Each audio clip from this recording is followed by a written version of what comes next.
안녕하십니까. 주리세 채널 최인용 세무사입니다. 여러분, 드디어 다주택자 중과세가 부활을 했습니다. 그래서 다주택자들이 이제 신중하게 여러분들 판단을 하셔서 선택을 하셔야 되는데요. 우선적으로 매도를 생각하셨던 분들 언제까지 매도를 어떻게 할지, 증여나 또 부담부 증여, 또 저가 양도 부분에서 어떤 내용을 여러분들이 조심을 해야 될지 한번 다뤄드리도록 하겠습니다. 중과세 제도가 그동안 유예해주던 거가 종료가 되면서 5월 9일부터는 다주택자 중과세 세율이 이제 높아지도록 그렇게 돼 있는데요. 한번 요거를 세액 계산을 해드려 보고 또 세금 차이가 얼마나 나는지, 그래서 2025년 5월 9일까지 잔금이 치러져야 되는데 그런 부분들을 어떻게 하면 유리하게 될지 한번 살펴보도록 하겠습니다. 그리고 다주택자분들이 증여를 선택하는 케이스들도 많아질 것 같아요. 그래서 증여할 때 평가 문제나 또 취득세가 중과세 되는 케이스들이 있는데 이런 것들도 한번 여러분들한테 소개를 시켜드리고 취득세 중과세 를 제외하는 그런 방법도 한번 안내를 해드리도록 하겠습니다. 또 부담부 증여가 있는데요. 부담부 증여라는 것은 부채를 같이 증여를 해서 부채 부분에 대해서는 양도소득세를 내는 그런 제도죠. 그렇게 되면 이제 매매가 되기 때문에 매매에 있어서는 또 11호 대책 이후 토지거래 허가제도 때문에 부담부 증여가 진행이 안 되는 그런 케이스들도 굉장히 많습니다. 그래서 토지거래 허가제도를 피할 수 있는 주택 자산도 있으니까 그런 내용도 한번 소개를 시켜드리도록 그렇게 하겠습니다. 또 저가 양도 도 여러분들 물론 유리하지만 또 토지거래 허가제도도 이것도 양도기 때문에 상담을 하다 보면 진행이 안 되는 그런 케이스들이 많이 있습니다. 이제 그런 내용들까지도 여러분들하고 한번 얘기를 나눠볼 수 있도록 하겠습니다. 이것도 저것도 다 안 되면 나는 이제 가지고 있어야 되겠다라고 생각하시는 분들, 또 종부세 개정사항이 남아있기 때문에 굉장히 조심을 하셔야 돼요. 그래서 종부세가 올라가게 되면 비율이 60% 적용하던 게 또 환원이 돼서 종부세 부담이 늘어날 수가 있고요. 세율도 또 다주택자에 대한 종부세 세율이 환원된다 라고 하면은 또 종부세 부담이 굉장히 커질 수가 있습니다. 그래서 그런 부분들 때문에라도 증여를 하든지 아니면 매매를 하든지 아니면 부담부 증여나 저가 양수도를 어떤 경우에 유리한지를 한번 살펴보도록 하겠습니다. 다주택자의 세율이 이제 얼마나 증가가 되느냐, 일단은 조정 대상 지역에서 2주택 이상이면요 기본적인 세율에다가 20%가 더해지는 겁니다. 그리고 지방소득세 10%가 또 곱해지는 거기 때문에 조정대상 2주택이라고 하면은 만약에 양도 차익이 10억이 넘어간다. 그래서 과세표준이 10억이 넘어가면 45%에다가 20%를 더하면 65%가 되죠. 그리고 거기에 10%를 곱하면 71.5%가 되는 겁니다. 그러니까 세율이 굉장히 높죠. 3주택자라면 어떻게 될까요, 여러분? 3주택자라면 조정지역에서 10억 원이 초과되는 세금 자체도 45%로 높은데 30%가 더해지면 75%입니다. 거기에 지방소득세 10%를 곱하기 1.1 하면요 75%에다가 1.1 하면은 82.5%가 되는 거죠. 그러니까 2주택자나 3주택자 조정지역에서 있는 분들은 굉장히 불리하게 적용을 받으실 수가 있겠습니다. 자, 요거를 세액을 한번 제가 계산을 해보니까요, 아까 세율은 제가 말씀드린 대로 그 차익에 따라서 걸리는 부분이 좀 다르기 때문에 세율 증가되는 거는 이렇게 보여드릴 수가 있는데, 세금으로 계산을 해보니까 이렇습니다. 5억 정도 차익이 나는 분들은 세금이 한 1억 9,100 정도만 내던 게 2주택자는 3억 정도를 내야 되고요. 3주택자 같은 경우에는 3억 5,600 정도를 내야 됩니다. 그러니까 세금 부담이 굉장히 커지죠. 20억 정도 차익이 있다 하시는 분들은 중과세가 없을 때는 한 9억 1,700 정도 세금을 내는데 2주택자만 되더라도 세율이 65%에 지방소득세까지 곱하면 13억 5,700 정도 세금을 내고요. 3주택자 같은 경우에는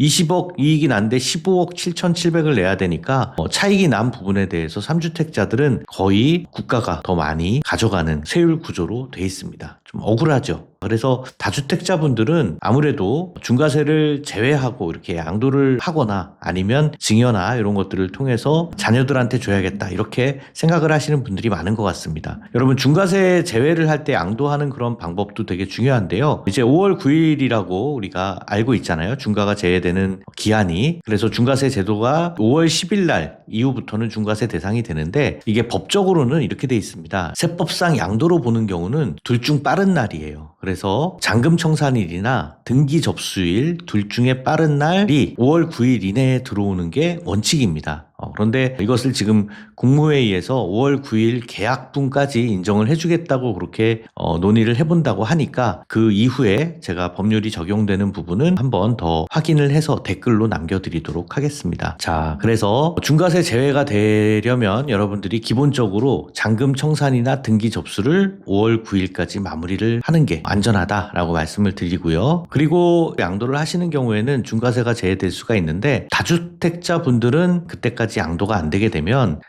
근데 이게 문제는 뭐냐면 이제 취득하는 분들도 지금 대출이 안 나오니까 문제죠. 그죠? 급매물로 내놓은 물건을 좀 사고 싶은 분들도 대출까지 좀 같이 잠기니까 시장에서 팔려는 매물들은 나오고 그걸 살 수 있는 사람은 또 부족하고 그런 것들이 시장이 지금 혼란이 있는 부분인 것 같습니다. 신혼부부라든가 이럴 때 생애 최초 주택 경우에는 뭐 대출을 좀 한도를 조금 열어준다든지 해서 시장의 유연성을 확보를 하는 것도 저는 바람직하다고 생각을 합니다. 그래서 이제 다주택자분들 매매가 안 되는 경우에는 자녀한테 증여를 하겠다, 저가 양도를 하겠다, 부담부 증여를 하겠다 이렇게 많이 나뉘는 것 같습니다. 또 자녀 아파트하고 교환을 하는 그런 방법도 절세를 할 수 있는 방법이 됩니다. 그래서 이런 것들을 가지고 한번 제가 더 자세하게 설명을 드려보도록 할게요. 먼저 증여를 통한 방법입니다. 증여는 이제 증여세도 문제지만 또 취득세가 증여를 선택하는 데 있어서 굉장히 좀 허들로 느껴지게 되는 부분이 있는데요. 일단 부모님이 가지고 있는 주택을 자녀들한테 준다고 했을 때요. 주택에 대해서 증여세 문제도 있지만 취득세가 중과세 되는 케이스가 있습니다. 이건 또 무슨 소리냐?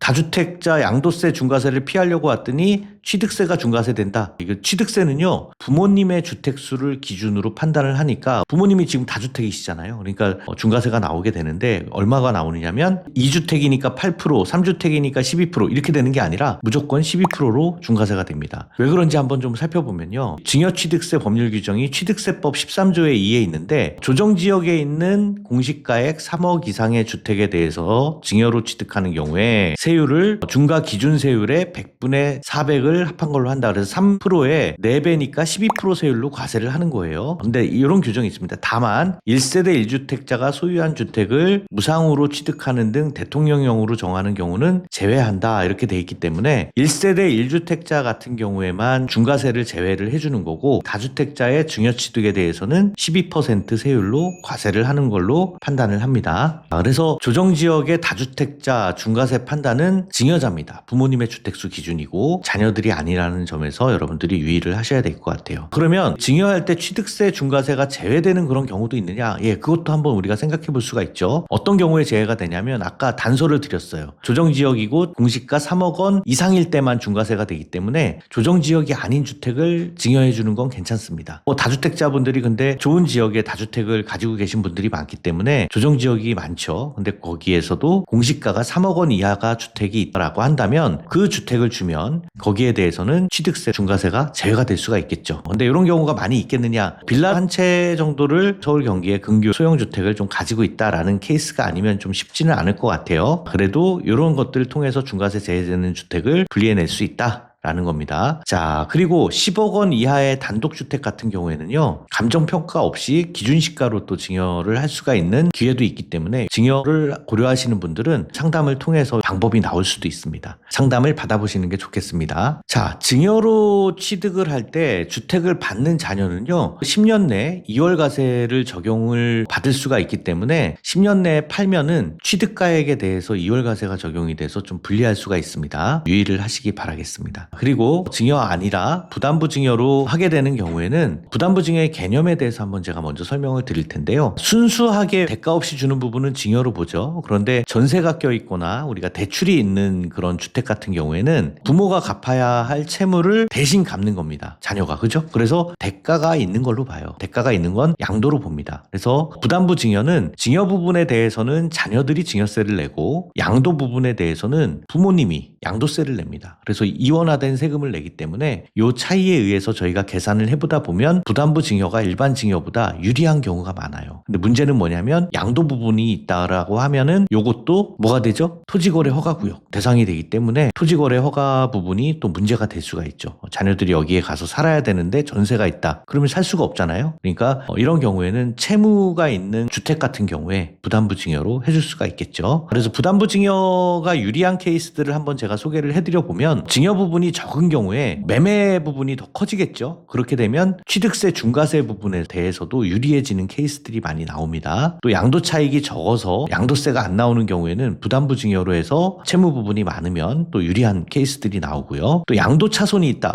양도세 차손이 있으면 양도세가 아예 안 나오니까 더 유리하겠죠. 그리고 1세대 1주택 비과세의 경우에는 비과세를 받을 수 있으니까 부담부 증여가 유리한데 우리 다주택자분들은 여기는 해당이 되시진 않을 것 같아요. 그래서 다가구 주택 같은 경우에 여러 호수의 세입자들이 있다고 하더라도 한 호수 정도라도 비어 있다라고 하면 거기에 거주하면서 토지거래 허가도 우리가 받을 수 있고 부담부 증여도 가능한 그런 케이스들이 나올 수가 있겠습니다. 자, 그래서 여러분들 부담부 증여할 때는 주의해야 될 사항들이 몇 가지가 있는데요. 일단 토지거래 허가 구역에서 거주해야 되는 채무 부분에 대해서 양도로 보기 때문에 거주의 문제가 나와서 거주할 수 없는 아파트라고 한다면 매매거래 허가가 안 나오니까 부담부 증여를 할 수가 없고 일반 증여로 가야 되는 그런 케이스들이 나옵니다. 그리고 채무 부분이 있다라고 하면 채무를 이제 누가 상환을 해야 됩니까? 자녀들이 상환을 해야 되죠. 부모님이 이걸 대신 상환해 주면 안 돼요. 그래서 증여받은 자녀가 이 채무를 갚을 때 어떤 수익 구조로 갚았는지 이런 것들을 매년 점검하도록 내부 사무처리 규정에서 적용이 되고 있기 때문에 부담부 증여를 하시는 분들은 받으시는 자녀가 이 채무를 어떻게 상환할지 이런 부분도 같이 여러분들이 준비를 하시는 게 좋겠습니다. 자, 저가 양수도로 좀 싸게 팔 수 없냐? 이렇게 또 물어보시는 분들도 있는데요. 물론 토지거래가 허가가 된다고 하면 가능합니다. 그래서 저가 양수도도 한번 제가 설명을 드리자면 싸게 팔 수 있어요. 30%. 또 저가 양수도를 얼마까지 할 수 있느냐? 이거 3억까지. 대부분 20억이라고 하면은 3억 정도까지 되겠죠. 그런데 이제 사위나 며느리도 가능하냐? 반으로 나눠서 10억씩 해서 저가 양수도로 할 수 있느냐? 이것도 가능합니다. 그런데 사위나 며느리가 자금이 좀 어느 정도 있어야 되겠죠. 그래서 여러분 아파트 중에 최근에 매매 사례가액을 공시된 거를 보면은 6억씩 뚝뚝 떨어져서 거래된 것들이 있습니다. 그게 바로 이런 저가 양수도로 사위나 자녀하고 또 며느리 같이 해서 좀 싸게 넘기는 케이스들이 매매 사례가액으로 나오는 거예요. 자, 또 양도 대금은 그럼 얼마까지 내야 되냐? 이거 지금 기한이 얼마 없는데 일단 등기부터 넘기고 나중에 돈을 받아도 되지 않느냐? 남이라면 못하지만 우리 특수관계자끼리는 또 그런 것들도 가능하겠죠. 그 대신 양도 대금을 냈는지 안 냈는지 요거는 국세청에서 확인할 수 있을 것 같습니다. 저가 양수도 할 때 취득세 이거는 그러면 얼마까지 중과세가 되느냐? 이것도 증여가 아니기 때문에 저가 양수도 같은 경우에는 취득세가 유리해져요, 여러분. 무주택 자녀가 처음으로 취득하는 거다라고 하면 3% 정도의 범위 내에서 취득세를 낼 수가 있을 겁니다. 물론 뭐 슈어택스라고 해서 취득세도 좀 여러 가지 더해지는 세금이 있는데 그거보다는 조금 더 높을 거예요. 3%보다는. 자, 토지거래 허가 구역의 문제 요거를 해결하는 게 관건이겠죠. 저가 양수도 개념에서는. 그래서 아까 말씀드렸던 다가구 주택이라고 하던가 그런 경우에는 일부에 들어가서 이렇게 사시는 개념으로 해서 저가 양수도로 사실 수가 있을 것 같습니다. 자, 그래서 저가 양수도가 언제 유리하냐? 저희가 한번 상담을 하면서 진행한 케이스들을 종합해서 여러분들한테 한번 말씀을 드리면요. 저가 양도가 30%와 3억까지 가능하다고 했잖아요. 그죠?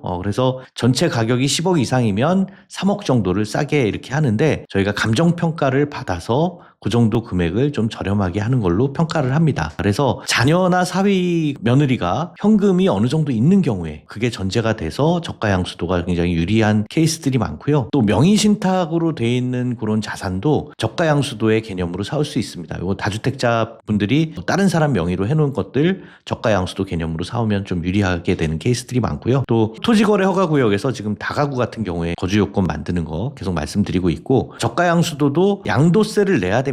근데 양도세는요, 우리가 감정평가 받은 금액 10억짜리인데 7억에 팔았다. 그러면 자녀들은 7억만 마련하면 되는데 양도세 신고는 10억으로 신고를 해야 됩니다. 그래서 차익이 적은 경우에 저가 양수도가 유리한 경우가 많고요. 그래서 양도자가 다주택자라고 하면은 중과세 전에 그 저가 양수도로 매매를 하는 게 유리할 수가 있겠죠. 자, 주의사항은 저가 양수도라고 하더라도 양도세 신고는 전체 가액으로 판단한다는 거. 그게 유의사항이고 또 시가 판단을 위해서 감정평가 이게 꼭 필요하기 때문에 여러분들이 상담을 하실 때 미리 주소를 저희 쪽에 이렇게 주시면 저희가 감정평가를 해서 같이 상담하는 과정 중에 실제로 얼마가 나오는지를 보여드립니다. 여러분 다주택자 여러 케이스들을 보시고 이게 내가 다주택 자기 때문에 뭐 불이익을 얻는다 이렇게 생각하실 수도 있지만 아이디어를 좀 다양하게 얻으셔서 이번 기회에 자녀들한테 증여를 해주겠다. 아니면 부담부 증여나 저가 양수도를 통해서 한번 줄 수도 있겠다. 그리고 전체 다 증여를 하지 않더라도 부분 증여를 하시는 분들도 많이 있으세요. 자, 그래서 요 내용 보시고 저희와 상담을 통해서 좋은 아이디어를 얻으셨으면 좋겠습니다. 그리고 댓글, 좋아요 주시면 저희가 상담료 할인 혜택도 제공해 드리고 있으니까 가연세무법인으로 연락해 주시기 바랍니다. 감사합니다.